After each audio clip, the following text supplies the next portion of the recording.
Bonjour tout le monde. La musique de la chorale Gracias aujourd'hui était vraiment touchante. Vous espérez que le soir vient très tôt. Aujourd'hui, nous allons aussi lire Hébreux chapitre 10. Ça vous ennuie? Je vous prie de chercher Hébreux chapitre 10, verset 1.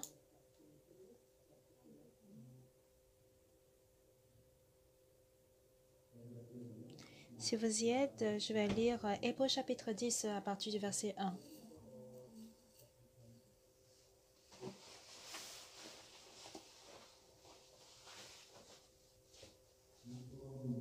En effet, la loi qui possède une ombre des biens à venir et non l'exacte représentation des choses, ne peut jamais, par les mêmes sacrifices qu'on offre perpétuellement chaque année, amener les assistants à la perfection. Autrement, n'aurait-on pas cessé de les offrir, parce que ceux qui rendent ce culte, étant une fois purifiés, n'auraient plus eu aucune conscience de leurs péchés. Mais le souvenir des péchés est renouvelé chaque année par ces sacrifices, car il est impossible que le sang des taureaux et des boucs ôte les péchés. C'est pourquoi Christ entrant dans le monde dit: Tu n'as voulu ni sacrifice ni offrande, mais tu m'as formé un corps. Tu n'as agréé ni holocauste ni sacrifice pour le péché. Alors j'ai dit: Voici, je viens dans le rouleau du livre. Il est question de moi pour faire, ô Dieu, ta volonté. Après avoir dit d'abord: Tu n'as voulu et tu n'as agréé ni sacrifice ni offrande, ni holocauste ni sacrifice pour le péché, ce qu'on offre selon la loi. Il dit ensuite: Voici, je viens pour faire ta volonté. Il abolit ainsi la première chose pour établir la seconde. C'est en vertu de cette volonté que nous sommes sanctifiés par l'offrande du corps de Jésus-Christ une fois pour toutes. Et tandis que tout sacrificateur fait chaque jour le service et offre souvent les mêmes sacrifices qui ne peuvent jamais ôter les péchés, lui, après avoir offert un seul sacrifice pour les péchés, s'est assis pour toujours à la droite de Dieu, attendant désormais que ses ennemis soient devenus son marchepied. Car par une seule offrande, il a amené à la perfection pour toujours ceux qui sont sanctifiés.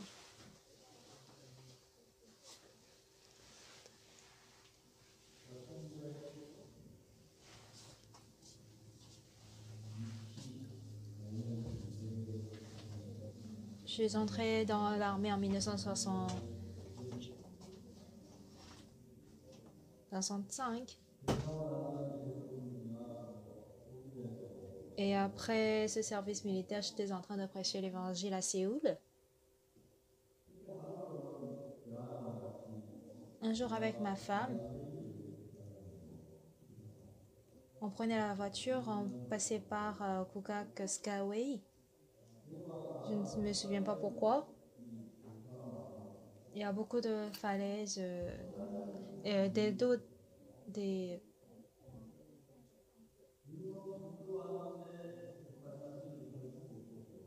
C'était très haut et on ne savait pas où garer la voiture. Il y avait beaucoup de pentes. On a pris la voiture pour rentrer par la chapelle. Et il y avait une chambre dans la chapelle. Et un pasteur était sorti qui nous disait d'entrer. Comme il fait froid, d'attendre jusqu'à ce que la neige fonde. Il y a un pasteur venu des États-Unis. Les Américains fabriquaient le riz kimchi. Le riz au kimchi. Les Coréens adorent le kimchi, pas vrai?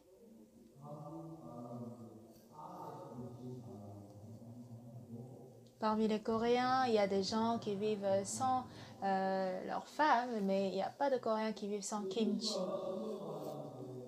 C'était la première fois de manger du riz au kimchi. Ils ne nous connaissent pas, mais c'est avec un cœur bien chaleureux qu'ils nous ont offert un plat à déjeuner. Sans réfléchir, mais nous, parce que moi j'aime manger, j'ai mangé ce riz au kimchi. C'était vraiment délicieux. Alors je causais avec ma femme. Ce pasteur avait travaillé en tant que pasteur dans la prison de Daegu. Ah bon? Je connais quelqu'un dans la prison de Daegu.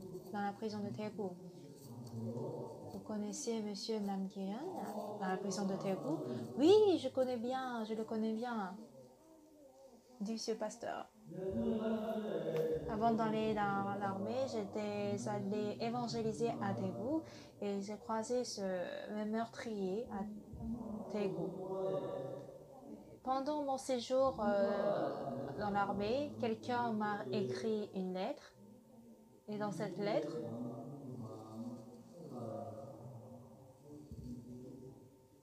il m'a écrit la lettre, notre frère Nam Il-hwan est allé au ciel.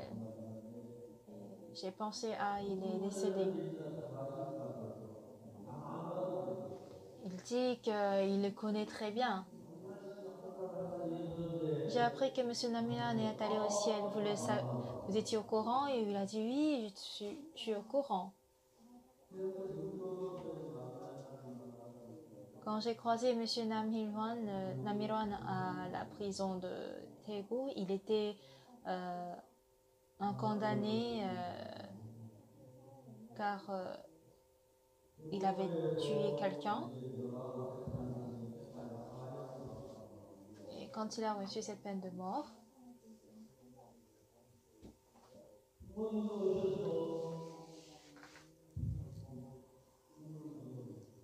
ses parents le saisissaient et pleuraient. Et même ses amis étaient venus pleurer.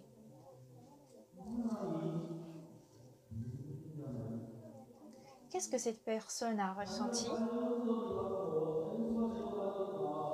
après qu'il est devenu condamné à mort?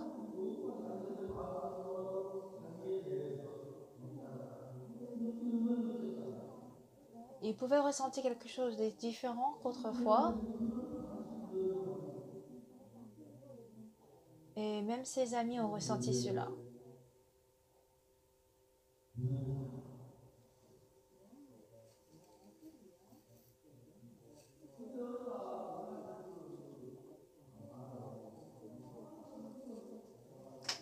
On ne sait qui, mais il y avait quelqu'un qui avait mis un livre concernant Jésus dans sa cellule. Quand c'est Jésus, il a froissé et voulait le jeter. Puisque dans la cellule, il est seul, il n'y a rien. Il s'est dit, bon, je vais essayer de lire, voir. Et il a déplié pour lire. Bon, il n'a rien à faire, donc il lit une fois, deux fois, jusqu'à ce qu'il en avait marre. Par la suite, il a fait quoi? Il a appelé l'officier de cellule pour lui demander, peux-tu me donner une Bible? Dans la prison, on trouve beaucoup de Bibles. Donc l'officier lui a ramené. Il s'est mis à lire la Bible. En lisant la Bible, qu'est-ce qu'il a découvert?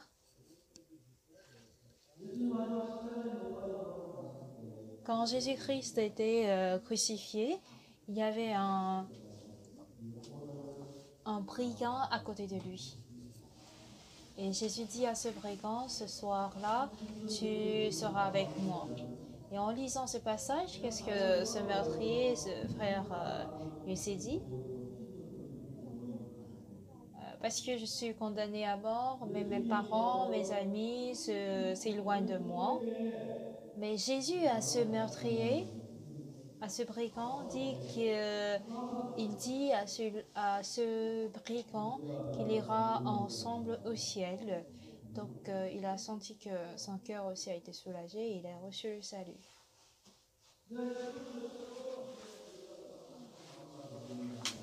Donc le premier jour, je l'ai visité. Je l'ai visité. Je ne sais pas comment consoler un condamné à mort. J'ai réfléchi, je ne savais pas quoi dire. Après, quand je l'ai rencontré,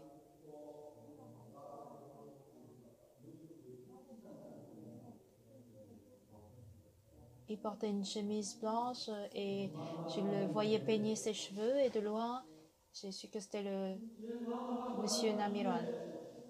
Après le pardon de ses péchés, il était en paix et très heureux dans la prison.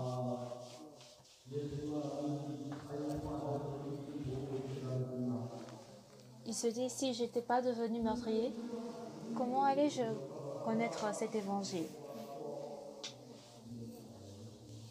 Et après, moi, j'étais allé au service militaire et lui, il était condamné à mort. Est-ce que vous avez vu, j'ai demandé à ce pasteur, est-ce que tu as vu comment il était avant de mourir? Oui, quand il s'est tenu au lieu de la mort,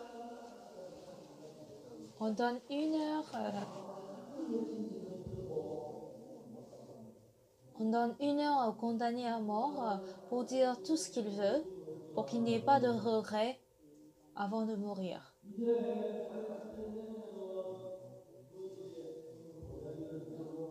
On lui met euh, un,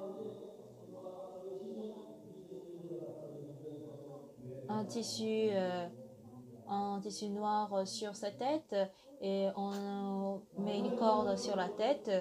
Après quoi, on lui enlève la chaise sur laquelle il est assise euh, pour, pour le faire mourir.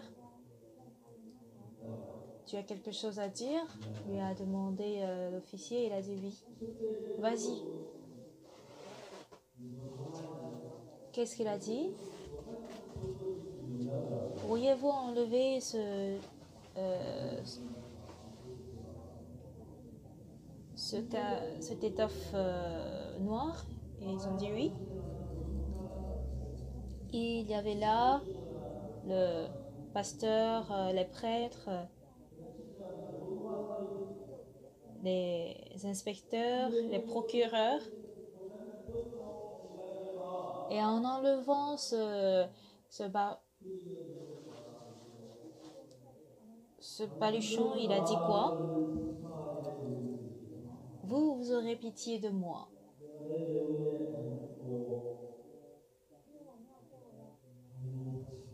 Parce que je meurs avant de terminer moi-même, avant de mettre fin à ma vie. Les hommes disent qu'il doit vivre jusqu'à il peut. Un ancien m'a dit, il m'a demandé de donner un nom à sa clinique. Et je lui ai dit de donner le nom de sablier. Si vous voyez le sable qui tombe dans le sablier, avant même que le sable ne finisse, il y a des gens qui meurent.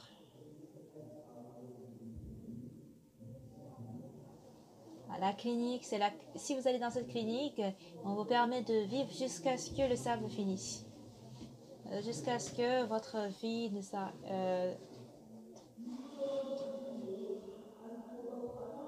jusqu'à mettre fin à sa vie.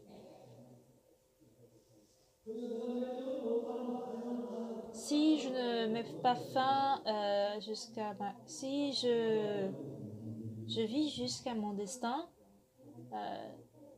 Je serai bien, mais parce que je ne vis pas selon mon destin, vous avez pitié de moi. Et il ajoute, disant, vous n'allez pas mourir, vous aussi, vous allez mourir un jour. La loi de la Corée du Sud m'a donné une peine de mort, et aujourd'hui je meurs, mais dans la loi de Dieu, tous mes péchés sont lavés. Donc je me tiens sous forme d'une personne qui n'a pas de péché. Selon la loi de la Corée, vous n'avez pas de péché. Si vous avez le péché devant Dieu, à quel point c'est pitoyable. Je n'ai pas été pardonné par la loi de la République coréenne et je meurs aujourd'hui. Mais selon Jésus-Christ, au ciel, j'ai reçu le pardon de tous mes péchés, donc je suis heureux. Et il a chanté aussi des cantiques.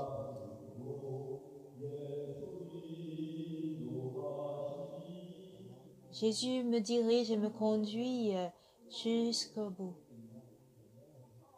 Il a chanté ainsi jusqu'au bout avant de mourir.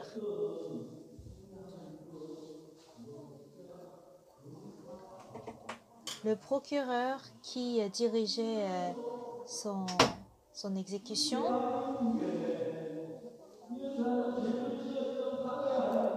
il a pleuré disant que ce genre de personne encore doit vivre.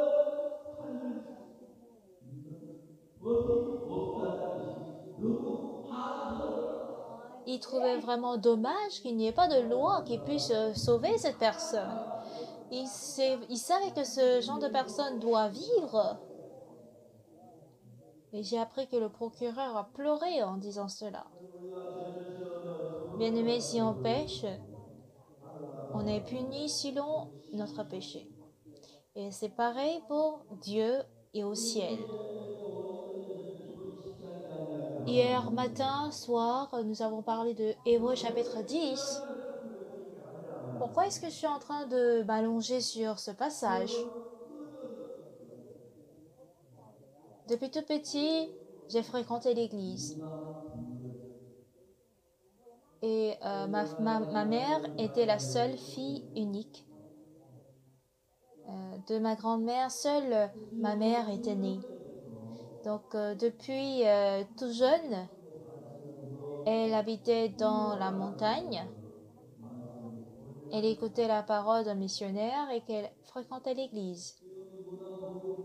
Puisque ma mère était la seule fille, elle a été aimée par mon grand-père maternel.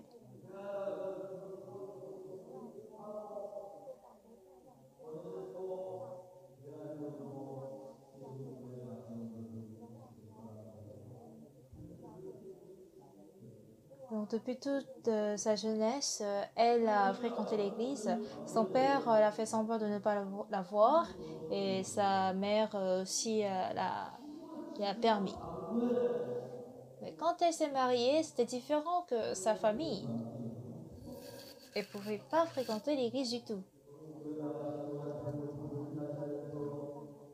Elle ne peut pas aller à l'église, donc du coup elle chantait en faisant la couture et j'ai souvent vu cette scène. Elle a fait de sorte que depuis tout petit nous puissions aller à l'église. Donc j'ai été conduit par la main de ma grande sœur pour aller à l'église. Dans mon enfance, je suis née en 1944. C'est un an après ma naissance que nous avons eu l'indépendance. Et j'ai fait beaucoup de mouvements contre l'indépendance en secouant mes bras. Et c'est en 1945 qu'on a eu l'indépendance. Mais en 1950, la guerre a commencé. La guerre était très atroce et misérable. Quand je pense à la guerre, même aujourd'hui, j'ai des frissons. Donc, puisque depuis tout petit, j'ai fréquenté l'église, La première des choses, c'est les 10 commandements. Première loi, tu n'auras pas d'autre Dieu devant ma face. Mais j'ai transgressé toutes ces lois.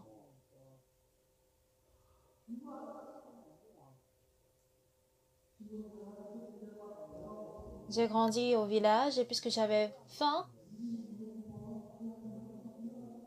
quand je vois le champ de blé en train de mûrir, je ne peux pas dépasser ce champ.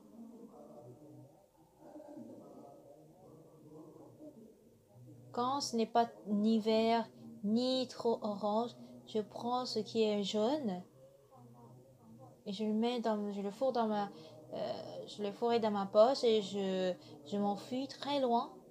Et si je fais cuire ce blé sur le feu, ouais, je le frotte, j'enlève les épis et quand je mange, mon visage devient tout noir. Pourtant, c'était très délicieux. Et même maintenant, j'ai envie de manger cela. Il n'y a pas d'occasion pour manger ça de nos jours. Et après, à la dévotion matinale, je m'en vais pour confesser mes péchés. Et au fur et à mesure que je grandissais, mes péchés augmentaient. J'avais tellement de péchés que c'était impossible pour moi d'aller au ciel. Je ne peux pas parler longtemps. Et quand j'avais 19 ans en 1962, à l'âge coréen, ma vie était très très misérable. Il n'y a rien qui marchait. J'ai tout raté. J'étais spécialiste uniquement dans le fait de commettre le péché. Je voulais couvrir mes péchés si possible. Et dans notre église, si on confesse nos péchés étaient pardonnés. Donc je confesse, je demande pardon. Un jour, un orateur, un pasteur était arrivé.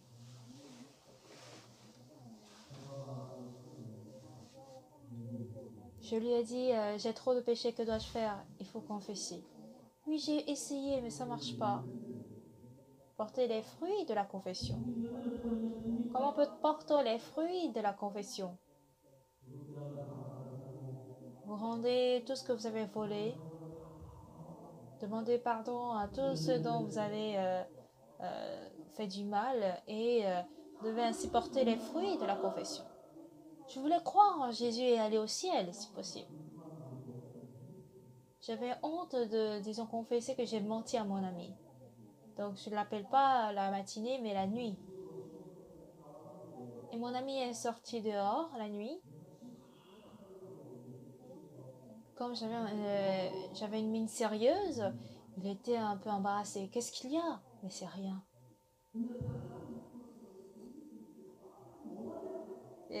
J'arrivais pas à parler de cela parce que j'avais honte sous la lampadaire.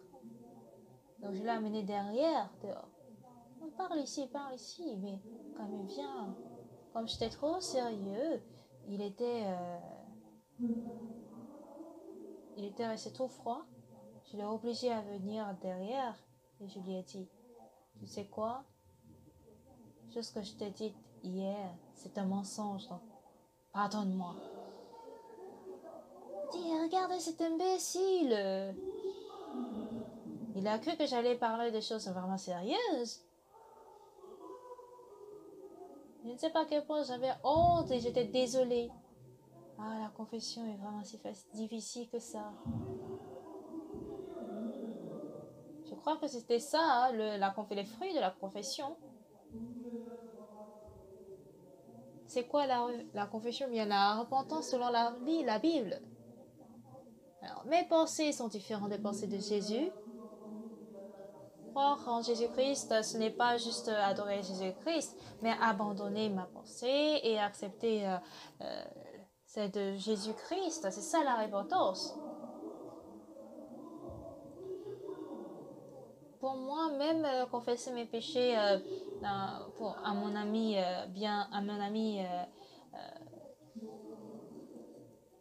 le plus proche, Donc, je ne pourrais pas m'empêcher d'aller en enfer.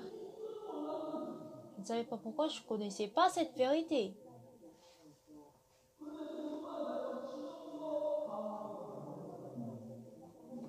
Mais ce qui est dommage, c'est que même aujourd'hui, dans plusieurs églises, plusieurs fidèles, ils se décharger de leurs péchés, mais ils n'y arrivent pas et ils sont très très soucieux. Une fois, j'étais allée au Ghana. Il y a eu 2200 personnes réunies au Ghana.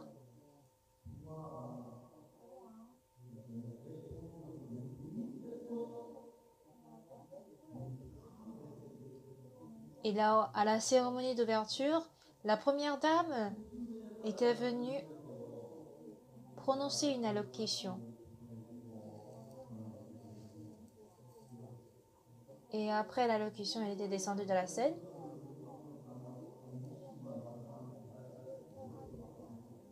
Ce genre de personne était censée partir après l'allocution, mais elle n'était pas partie. Après son tour, c'était mon tour, où je devais tenir une conférence de Mind, parce que j'étais arrivée directement de l'aéroport. Ma première dame était à côté de moi, je dois l'accueillir. J'étais restée juste à côté d'elle après la conférence et je lui ai prêché l'évangile. Et en écoutant l'évangile, elle était très très heureuse. Elle est venue me dire, pasteur, le président actuellement n'est pas en bonne santé, est-ce que vous pourriez prier pour lui? Oui, bien sûr que oui. Est-ce que le président doit venir ici? Non, j'ai dit, non, je peux aller chez lui.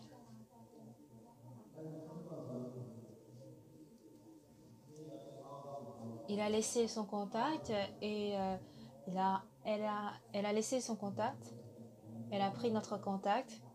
Quelques heures plus tard, elle nous a demandé de venir le lendemain à la présidence.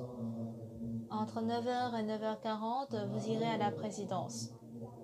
Donc j'ai demandé à Hemi et Park Shin-young de la chorale Gracia de préparer des chansons ghanéennes. Le lendemain matin, il y a eu 2 motocyclistes et 3 voitures. Et c'était la première dame qui était descendue de la voiture. Mais elle n'était pas obligée de nous accompagner. Elle était venue, la deux sœurs de la chorale ont pris la voiture avec la première dame. Et sur l'autre voiture, c'était moi, le pasteur qui interprète et le pasteur du Ghana. Et la troisième voiture était montée par les gardes-corps. Le premier morceau de Chehimi était Yesudomi. Le président était assis derrière le canapé, son dos sur le canapé, et il a écouté. Le président, lui, il a dit, je pense que je vais bientôt mourir. Mais je m'inquiète pour une chose. Et pourquoi?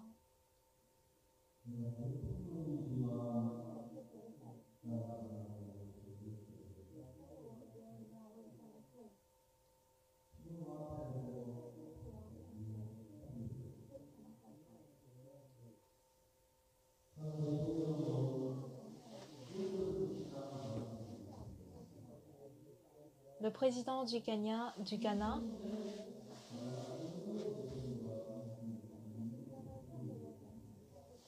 il est reconnu pour quelqu'un qui a servi Jésus-Christ, plus que n'importe qui.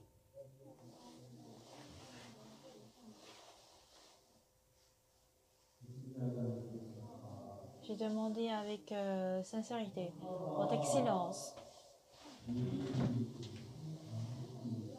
comment avez-vous su que vous étiez pécheur, Votre Excellence? Qu'est-ce que le président a répondu? Comment il a répondu? Ne suis-je pas un pécheur, car j'ai péché? Il dit, Votre Excellence, non, ce n'est pas le cas.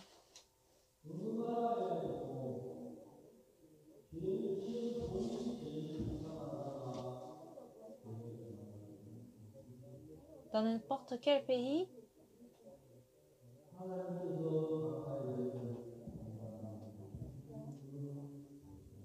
euh, il y a ce qu'on appelle la loi et les sentences. Il faudrait que vous sachiez quelle est la sentence de Dieu pour vous. Et le président était très très étonné. L'on pense qu'il a péché donc il va en enfer, mais ce n'est pas le cas.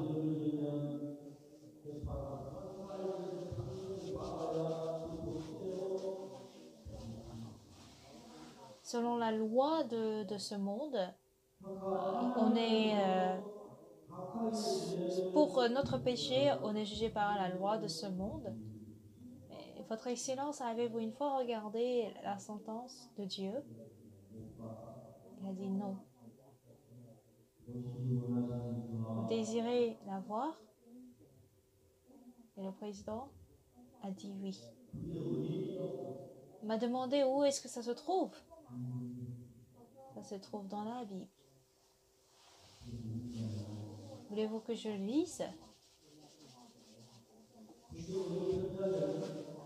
Donc, où est-ce que j'ai lu? Romains chapitre 3, verset 23 et verset 24. Pourquoi cela?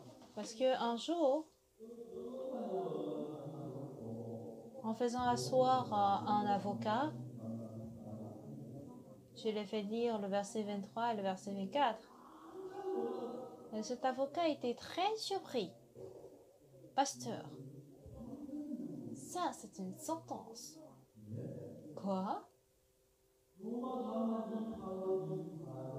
Romains chapitre 3, verset 23 et 24.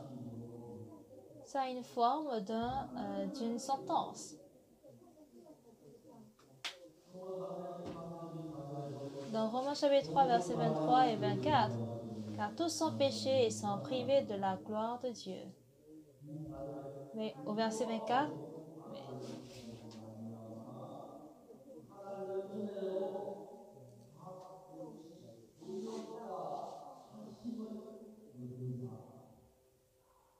mais ils sont sanctifiés par le moyen de la rédemption qui est en Jésus-Christ. Et cette phrase est sous forme de sentence. Il y a une personne de ma connaissance qui était aussi ancien meurtrier et qui est allé aussi en prison. C'est lors d'études bibliques à la prison que j'ai croisé cette personne. Il m'a parlé, expliqué de cette sentence. C'est pour dire le coupable a tué une personne. Donc ça, ce péché est considéré comme un meurtre. Et le procureur l'a condamné avec une peine de mort. Après qu'il a reçu cette peine de mort, il retourne en prison. Et pour la première fois, il s'agenouille devant le mur pour dire Dieu, Seigneur Dieu, je ne sais même pas si tu es vivant. Si jamais tu es vivant, est-ce que tu peux m'empêcher de mourir? Dans ce cas, je vivrai toute ma vie pour toi. C'est comment il a prié. Et après cela, le jour de sentence, on réunit tous les prisonniers pour juste lui parler de sentence. La peine de mort et peine de perpétuité. Mais celui-là, il a été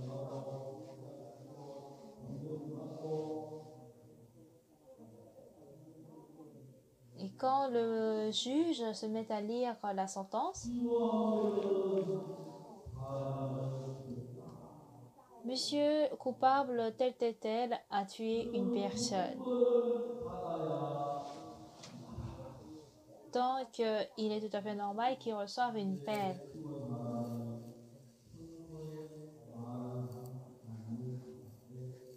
Mais vu que la personne n'est pas une personne connue par ce coupable, il est difficile de dire qu'il a tué c'est-à-dire volontairement. Il n'a pas tué volontairement et voir le coupable, il n'est pas euh, voir le coupable dans la prison, il a l'air de se repentir. Donc on a donné une peine de 10 ans. Le coupable se met à remercier tout le monde. Et c'est ainsi que dans la prison, il a reçu le pardon de ses péchés.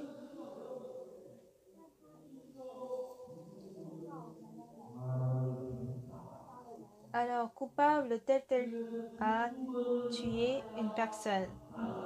Donc, il doit absolument recevoir une peine de mort. Mais il est difficile de dire que cette personne a tué la victime volontairement car il ne la connaît pas. Et voir la façon dont il se répand dans la prison, on lui donne une peine de 10 ans. Il était très reconnaissant. Alors, on parle d'abord de la loi, des normes. Après quoi, on voit c'est subordonné avant de proclamer la sentence.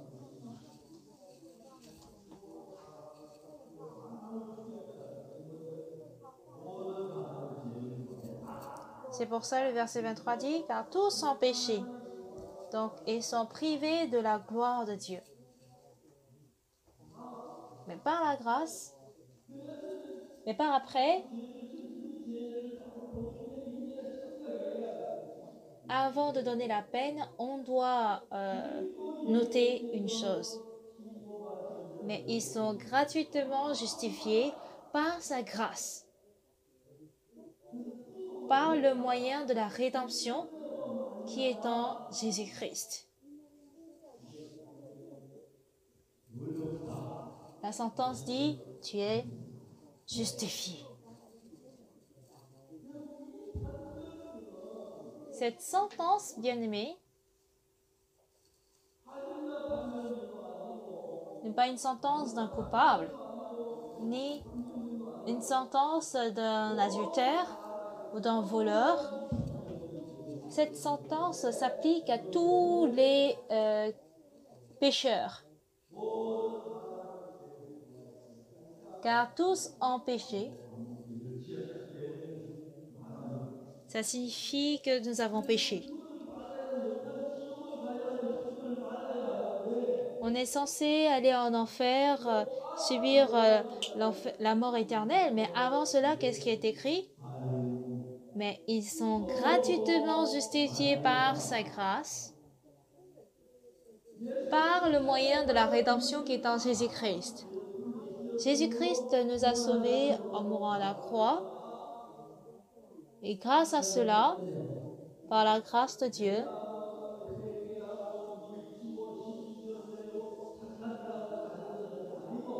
pas parce que j'ai fait du bien, j'ai fait de l'aumône à l'église, etc. Mais parce que parce que Jésus-Christ a déjà reçu toutes les peines de mes péchés à la croix.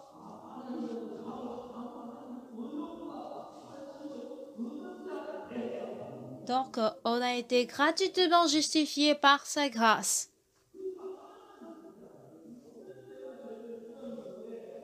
Il est vrai et certain que j'ai péché.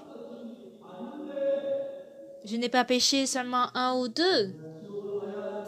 Donc, je suis censé aller en enfer éternel.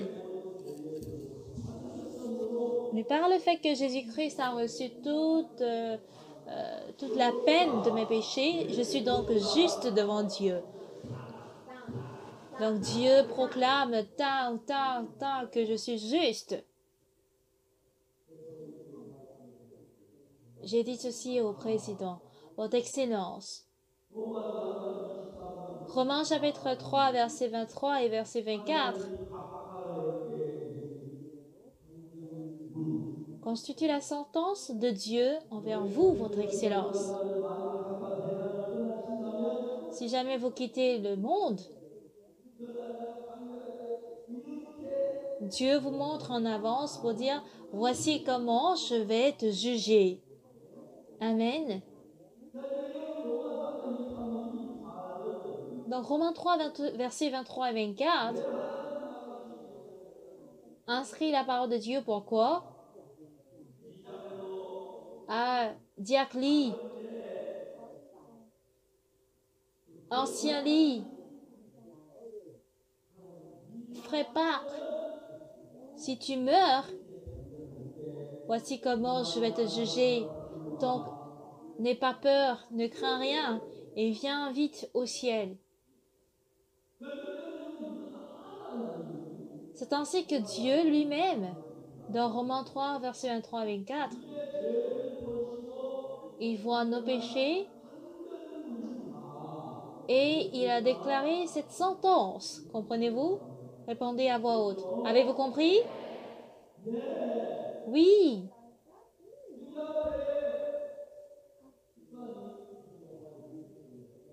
Alors devant cette sentence, il dit, ah, vous avez commis le péché.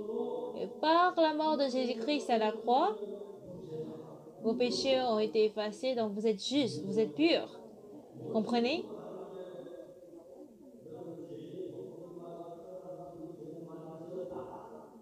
Dieu dit, ah, depuis ta naissance, tu as naturellement péché et tu es censé aller en enfer. Mais par Jésus-Christ, tu as été justifié, donc tu es juste. Romains 3, 23 et 24 ont écrit pareille chose. Pourquoi? Pour quelle raison?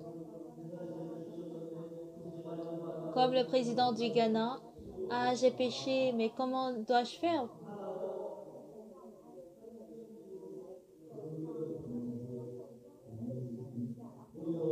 Donc Dieu nous montre d'avance son cœur envers nous. Amen. Alors vous tous qui êtes venus aujourd'hui, je vous montre la sentence de Dieu. Levez la main si vous n'avez pas péché. Il n'y a personne. Donc nous avons tous péché, pas vrai? Donc vous faites partie de ce verset, car tous ont péché. Vous tous vous avez péché et vous êtes privés de la gloire de Dieu.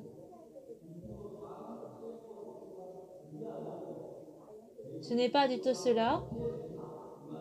Mais on vous dit, on va vous sauver. Jésus-Christ va vous sauver à votre place, gratuitement. Car Jésus-Christ est mort, nous n'avons rien à faire. Et sans aucune contrepartie, on dit, vous êtes saint, vous êtes juste et vous êtes parfait. Il nous a déjà jugés de cette façon. Amen. Alors, après votre mort, lorsque vous vous tiendrez devant Dieu, devant le jugement de Dieu, mémorisez ceci. D'accord? Au Romains 3, versets 23-24, nous allons essayer de mémoriser. Car tous ont péché. Je vais lire, répéter après moi. Car tous ont péché.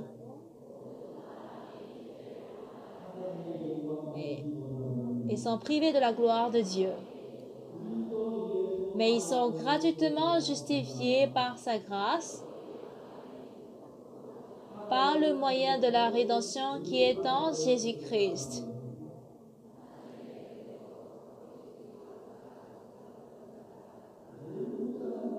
Ah, vous savez très bien parler, c'est trop bien. L'autre verset, nous allons lire ensemble, nous allons remémoriser.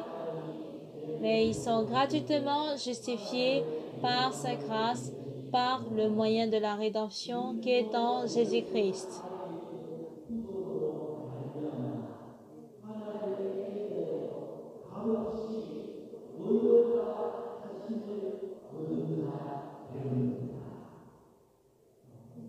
Amen.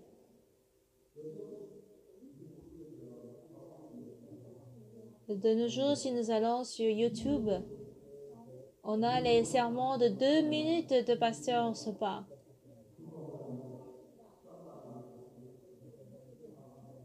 Et j'ai vu que le nombre de vues a dépassé 130 000 personnes.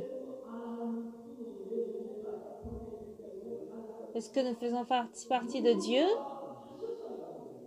Je peux dire que c'est...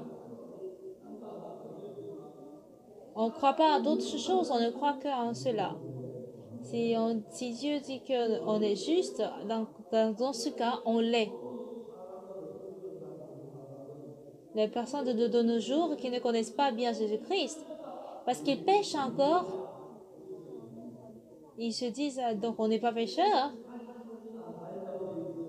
Jésus a dit qu'il n'a pas, il n'a pas lavé le péché de demain.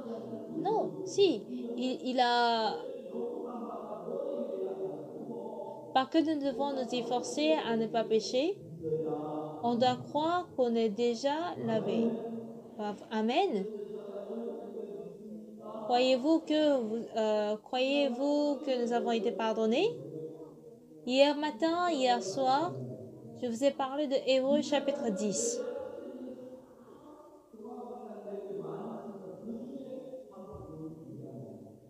Il y a eu plusieurs autres histoires, mais aujourd'hui, j'aimerais conclure Hébreux chapitre 10. Je vais essayer. En effet, la loi qui possède quoi? Qui possède l'ombre des représentations, l'ombre des choses à venir. Si elle devient 20 ans, ça fait déjà plus de 50 ans que j'étais jeune. Les cellules de mon cerveau ne sont qu'au nombre de 5. Alors dit-on que les jeunes ont des dizaines de milliers de cellules de cerveau qui se créent par jour. Alors, la loi, en effet, possède une ombre des choses à venir et non l'exacte représentation des choses.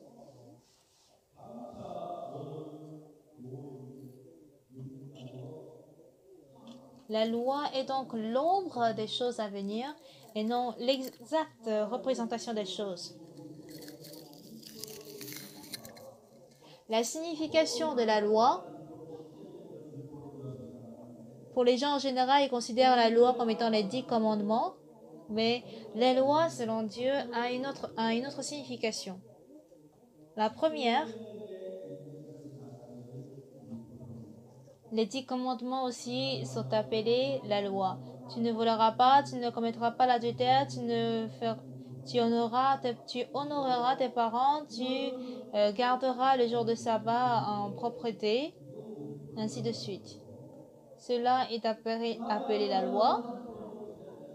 Et qu'est-ce qu'il y a d'autre? C'est quand on sépare la Bible.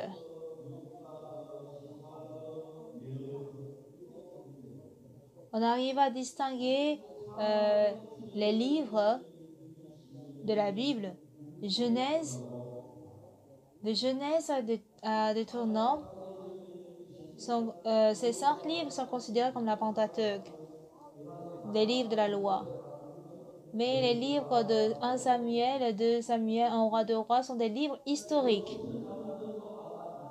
Psaumes, proverbes, cantiques des cantiques, etc. sont des livres de poèmes.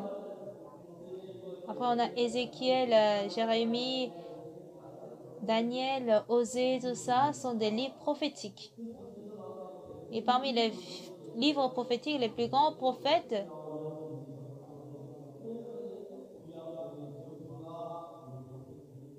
ils sont formés entre l'Ancien Testament et le Nouveau.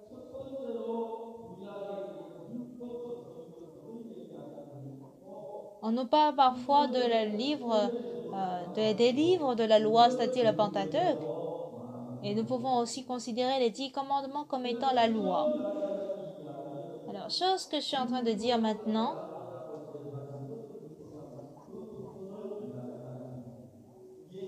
Je suis en train de parler des sacrifices aussi de boucs et de bœufs. Dans Hébreux chapitre 10, verset 1 dit en effet la loi qui possède une nombre des choses à venir et non l'exacte représentation des choses. La loi est l'ombre des choses à venir. Alors, qu'est-ce que cela nous désigne et qu'est-ce que cela nous apprend?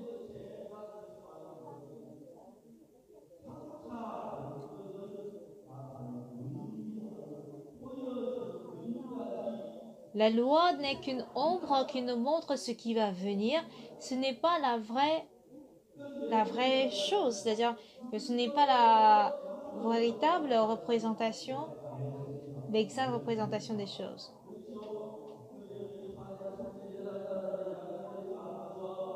Quand on impose la main sur, un des animaux, on coupe le ventre de l'animal pour en faire brûler toutes ses entrailles et toute sa graisse. Ainsi, si on le fait brûler, on le consume, le sacrifice prend fin.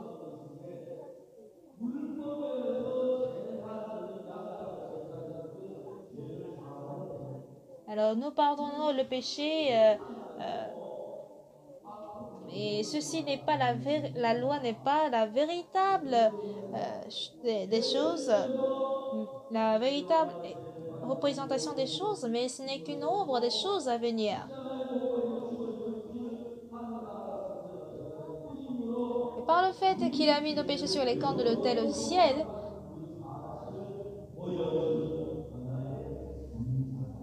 ce n'est qu'une ombre qui nous montre tout cela. Comprenez-vous? C'est une ombre, donc. Donc, par le sacrifice, effectivement, nos péchés sont lavés dans l'Ancien Testament, mais si on pêche encore, quelques jours plus tard, on doit encore donner les sacrifices. Donc, par ce sacrifice de bourre et de veau, nos péchés ne sont pas lavés parfaitement. Hier aussi je pêche, aujourd'hui aussi je pêche, demain aussi je vais pêcher. Ce n'est pas du tout parfait. Alors, si on est parfait, si Jésus-Christ, la mort de Jésus-Christ n'était pas parfaite, si le sacrifice était parfait, Jésus-Christ n'allait pas venir, pas vrai? Mais suivant la loi, quand on donne les sacrifices, on pêche pour un certain moment, mais ce sacrifice ne peut pas laver le péché que je vais commettre après ce sacrifice. Donc la loi ne peut jamais nous pardonner parfaitement de nos péchés. Nous péchons, nous pardonnons, nous péchons, nous pardonnons. Et c'est ainsi que beaucoup de chrétiens mènent leur vie spirituelle aujourd'hui. Il n'y a pas de fin. Donc on ne peut pas se dire qu'on est juste.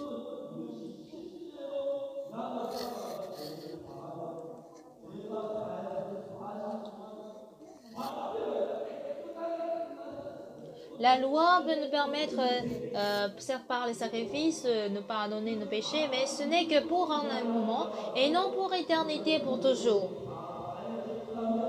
Alors si tous nos péchés ont été lavés, pardonnés par le sacrifice, y a-t-il besoin de donner encore d'autres sacrifices? Non.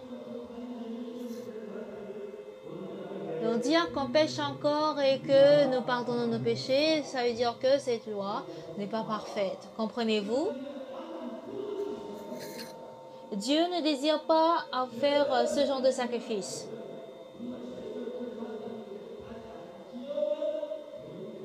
Alors, si on ne pêche plus, c'est pas grave. Mais si on pêche encore, peu importe le nombre de fois que nous avons donné des sacrifices, ça veut dire que ce sacrifice n'est pas un sacrifice parfait. Dieu désire avoir un sacrifice parfait. C'est quoi ce sacrifice parfait? Une fois nos péchés pardonnés, ce péché doit être pardonné pour toujours, pour qu'on ne redevienne plus pécheur.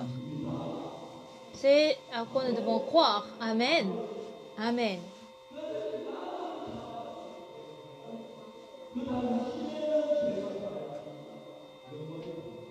Les sacrifices de vous et de veaux peuvent pardonner le péché, mais ce n'est pas parfait. Puisque ça n'a pas de fin, Dieu a aboli cette loi de sacrifice et il a préparé Dieu, il a préparé Jésus-Christ à sa place. Et aujourd'hui, beaucoup de gens ne connaissent pas, mais connaissent cette vérité.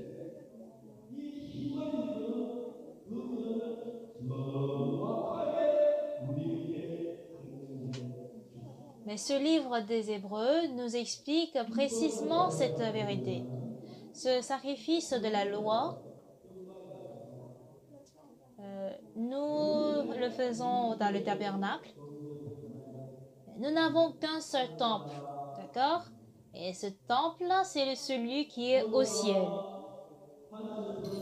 Moïse, appelé par Dieu, est monté à la montagne de Sinaï et il a reçu les 2 tables de pierre sur lesquelles sont inscrits les 10 commandements. Cependant, Dieu dit à Moïse d'observer le temple qui est au ciel afin de le reproduire tel quel sur la terre.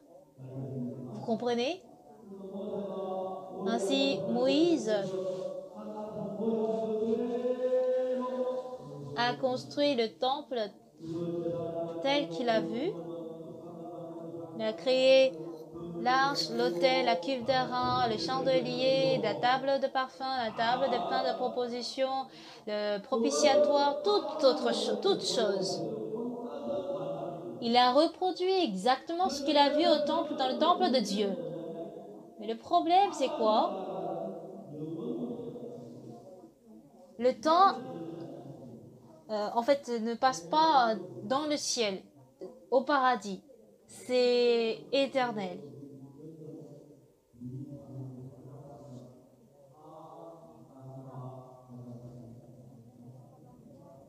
Est-ce que vous connaissez des types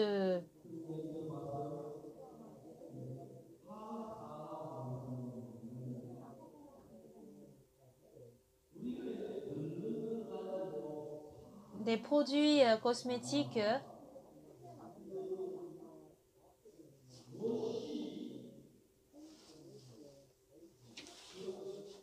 à oxygène?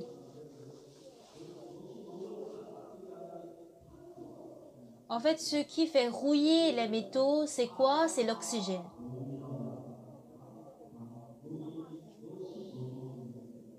Quand un métal se rouille, quand un fer se rouille,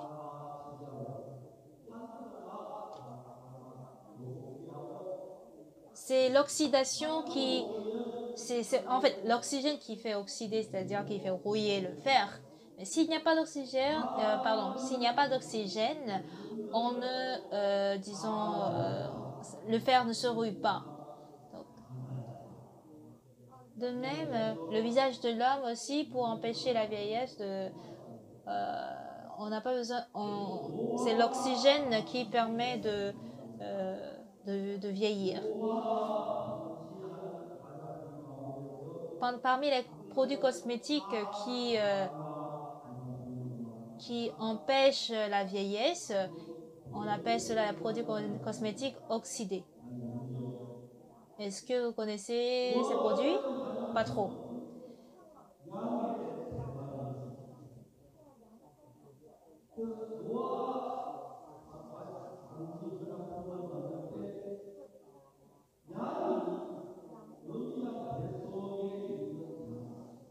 Vous connaissez la chèvre.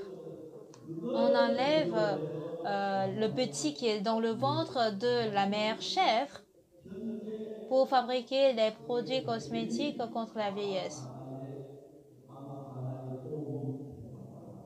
Dit-on que ces produits cosmétiques fabriqués avec le petit nez de la chèvre qu'on fabrique les produits cosmétiques contre la vieillesse. Si vous avez une fois vu ce genre de produits cosmétiques, levez la main.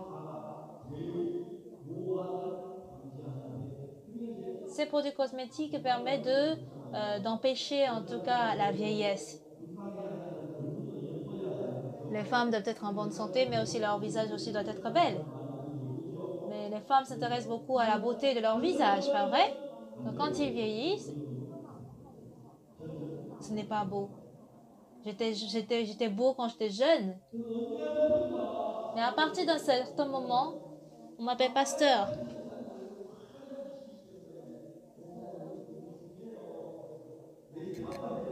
Pasteur, si on regarde ton visage sur la caméra, c'est-à-dire sur l'écran, vous êtes très moche. Donc vous devez quand même faire du maquillage. Ce qui fait vieillir en fait mon visage, c'est les lumières là. Ces lumières sont plus fortes que la lumière du soleil, c'est pour ça que ça endommage mon visage. Mais je ne peux pas me couvrir le visage pour prêcher, n'est-ce pas? Donc il y a des produits cosmétiques contre le soleil, contre la lumière. C'est-à-dire ça permet de ne pas vieillir. On appelle cela oxydation. Levez la main si vous avez utilisé ce genre de produit. Soyez honnête. Vous utilisez des produits contre le soleil aussi, n'est-ce pas? Quand je prends la compagnie aérienne Korean Air,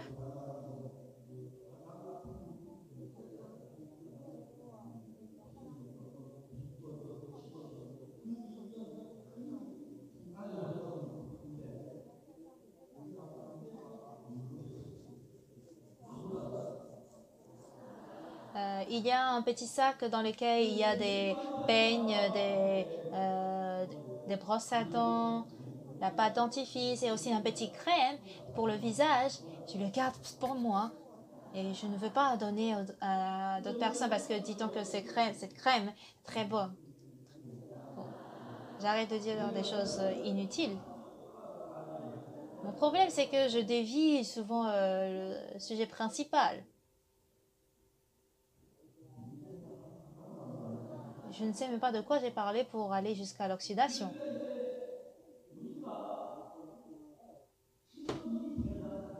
Alors, sur cette terre, on va vivre au maximum 90 ans, 100 ans, et nous allons mourir. Après, au-delà, ce sera la vie éternelle. S'il n'y a pas d'oxygène, nous allons mourir. Mais c'est aussi l'oxygène qui fait vieillir l'homme. Donc l'oxygène est indispensable. Mais c'est comme si qu'il y a des êtres vivants qui vivent sans l'oxygène. Ils ne changent pas, ils vieillissent pas 1000 ans, même 1000 ans après. Ainsi, ce qui pardonne le péché, c'est la brebis qui fait pardonner le péché. Mais le problème, c'est que nous péchons encore. Quand l'homme ne pêche plus, une fois pardonné, c'est fini.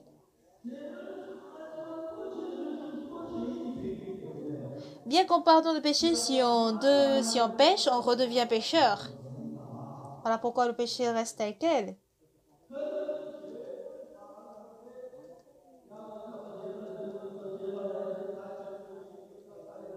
Si on fait le sacrifice de péché, le péché se pardonne.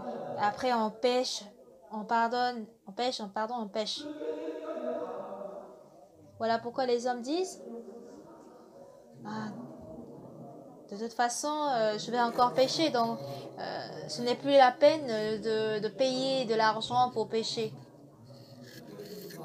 Il y a des gens qui confessent une fois par an. Ce n'est pas de tout cela. C'est vrai que par le sacrifice d'un agneau, on pardonne le péché.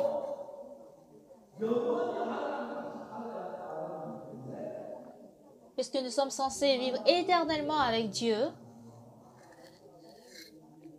il n'aime pas que nous pardonnons le péché juste pour un temps.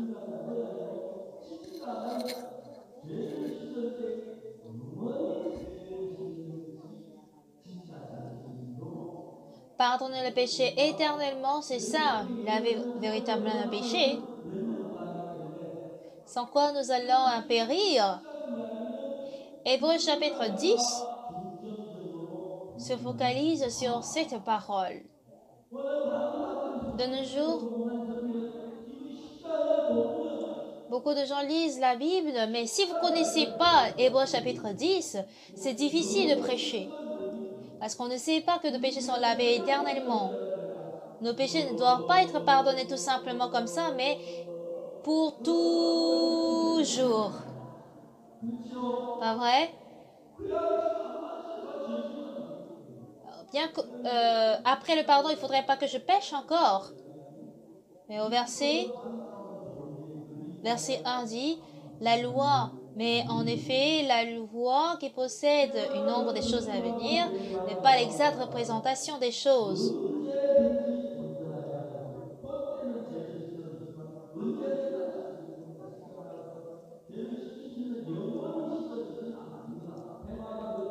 Par les mêmes sacrifices qu'on offre perpétuellement chaque année, amener les assistants à la perfection. Verset 2. Autrement n'aurait-on pas cessé de les offrir, parce que ceux qui rendent ce culte, étant une fois purifiés, n'auraient plus eu aucune conscience de leurs péchés.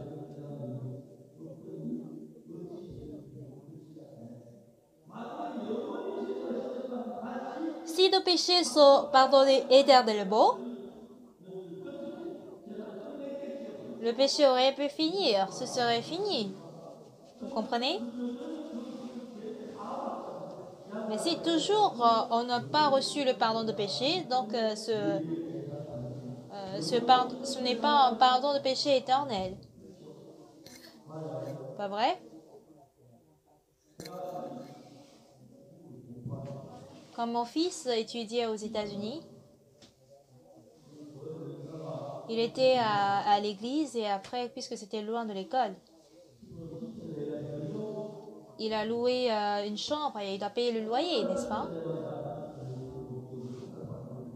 S'il a payé le loyer de mois, il n'a pas besoin de payer pendant tout le mois. S'il a payé pour l'année, il n'a pas besoin de le payer pendant l'année.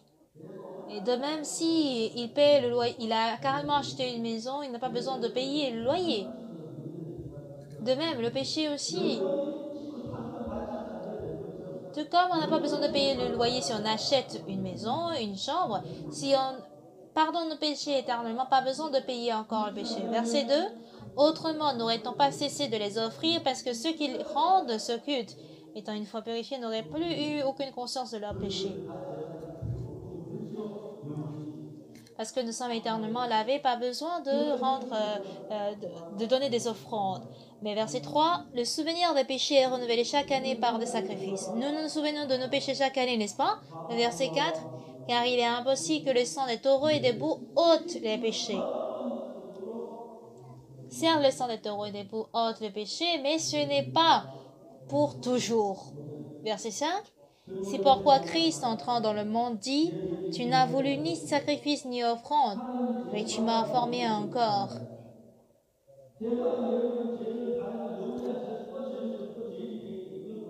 Si on pêche encore, on devient pécheur, donc il veut pas que ça.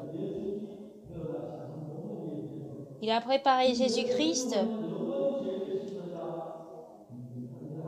Jésus aussi doit pardonner nos péchés éternellement. Donc ça veut dire qu'il ne veut plus parler de sacrifice et d'offrande de l'Ancien Testament. Verset 6, tu n'as agréé ni holocauste ni sacrifice pour le péché, ça veut dire la même chose. Verset 7, alors j'ai dit, voici je viens dans le rouleau du livre, il est question pour moi de faire, ô Dieu, ta volonté. La volonté de Dieu, c'est de pardonner nos péchés éternellement. Oui, le sang de bourre et de veau aussi lave nos péchés, pardonne nos péchés. Pourtant, ce n'est que pour temporaire, ce n'est pas pour toujours. Vous comprenez? Afin de laver nos péchés éternellement, on a besoin de Jésus-Christ. Donc, verset 8, après avoir dit d'abord, tu n'as voulu et tu n'as gagné ni sacrifice, ni offrande, ni holocauste, ni sacrifice pour le péché, ce qu'on offre selon la loi. Il n'a plus besoin de ça. Verset 9, il dit ensuite, voici je viens pour faire ta volonté. Il abolit ainsi la première chose pour établir la seconde. Il a aboli la première chose, ça veut dire quoi? Ces sacrifices temporaires des holocaustes, on l'abandonne, on le laisse tomber. Et il a établi cette loi, cette nouvelle loi qui est celui de Jésus. Le verset 10, pardon, c'est en vertu de cette volonté que nous sommes sanctifiés par l'offrande du corps de Jésus-Christ une fois pour toutes. Pas que j'ai fait quelque chose, mais par la mort de Jésus à la croix, nous avons été sanctifiés. On croit en cela, vous comprenez? Pas que nous devons laver nos péchés, mais nous croyons que nos péchés ont été pardonnés éternellement à la croix. Donc dire que Jésus nous a dit qu'on est sanctifié et qu'on est justifié, ça veut dire que nos péchés ont été terminés à la croix. Ainsi, beaucoup de chrétiens aujourd'hui souffrent, pleurent pour leurs péchés. Ils montent sur la montagne pour pleurer, pour confesser. Pourquoi? Parce qu'ils ne connaissent pas cette vérité. Verset 11. Et tandis que tout sacrificateur fait chaque jour le service et offre souvent les mêmes sacrifices qui ne peuvent jamais ôter les péchés. Verset 12. Lui, après avoir offert un seul sacrifice pour les péchés, s'est assis pour toujours à la droite de Dieu, attendant désormais que ses ennemis soient devenus son marchepied. Verset 14. Car par une seule offrande, il a amené à la perfection pour toujours ceux qui sont sanctifiés. Amen.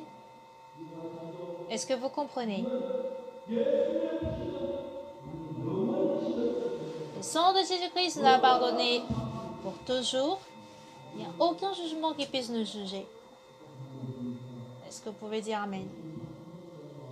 Est-ce qu'il y a Park Junior et Tuemi ici? Park Junior et Tuemi, quand ils sont allés chanter devant le président du Ghana, c'était vraiment... ça nous a donné beaucoup de grâce. Si elles sont là, elles vont venir chanter.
Merci beaucoup.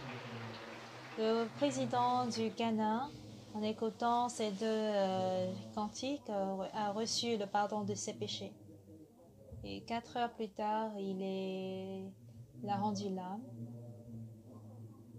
La chorale Gracias a chanté devant plusieurs présidents. Nous sommes très reconnaissants de voir le travail de Dieu. Ce n'est pas autre chose. Hébreux chapitre 10 nous atteste que nous avons été sanctifiés et justifiés. C'est parce que nous ne connaissons pas cette vérité. J'espère que ce véritable évangile ne soit pas propagé seulement à vous qui êtes ici, mais à tous les citoyens de la ville de Séoul. Surtout, beaucoup de gens aux États-Unis ont été choqués en écoutant l'évangile. J'espère que la grâce de Dieu soit avec vous, que vous allez aussi propager cet évangile ailleurs, qu'il n'y ait personne qui rate cet évangile. Nous allons prier.